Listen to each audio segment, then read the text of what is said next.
తిమ్మనపాలెం ఒంగోలు నుంచి అద్దంకి వెళ్ళేటప్పుడు తిమ్మనపాలెం దగ్గర నుంచి అద్దంకి నియోజకవర్గ పరిధి మొదలవుతుంది.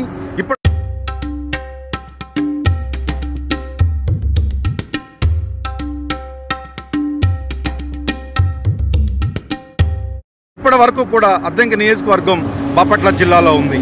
బాపట్ల జిల్లాలో ఉండడం వలన అద్దంకి నియోజకవర్గ ప్రజలు అనేకమైన కష్టాలని ఎదుర్కొంటూ ఉన్నారు. జిల్లా కేంద్రానికి వెళ్ళాలంటే సరైన రవాణా సౌకర్యాలు లేక ఉద్యోగ వర్గాలు అనేక ఇబ్బందులు ఎదుర్కొన్నది మనము చూసాము. అదేవిధంగా జిల్లా కలెక్టర్ కార్యాలయానికి వెళ్ళాలి అంటే సామాన్య ప్రజలకు కూడా అనేకమైన ఇబ్బందులు ఎదురయ్యాయి. గత సమయంలో టీడీపీ పార్టీ అధికారంలోకి వచ్చిన తర్వాత అద్దంకి నియోజకవర్గాన్ని ప్రకాశం జిల్లాలో కలుపుతామని ప్రామిస్ చేయడం జరిగింది. మరి ఇప్పుడు ఎన్డీఏ కూటమి ప్రభుత్వం ఏర్పాటు చేయడం వలన అద్దంకి నియోజకవర్గ ప్రజలు కూడా సంతోషాన్ని వ్యక్తం చేస్తున్నారు.